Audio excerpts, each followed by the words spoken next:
मध्ये गणपतीच्या पार्श्वभूमीवर मुंबईतले शोध करतायत। आरक्षण मिळावं ही मागणी आहे, काय वाटतंय आपल्याला?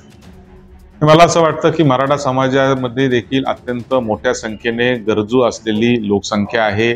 ज्या लोकांना, शेतकऱ्यांच्या मुलांना, सामान्य माणसाच्या मुलाला खरं तर शिक्षणामध्ये असेल किंवा वेगवेगळ्या नोकऱ्यांमध्ये असेल, सरकारी नोकरीमध्ये असेल, आरक्षण मिळालं पाहिजे अशी त्यांची मागणी आहे, जी अत्यंत रास्त मागणी आहे आणि त्या मागणीचं आम्ही समर्थनच करतो।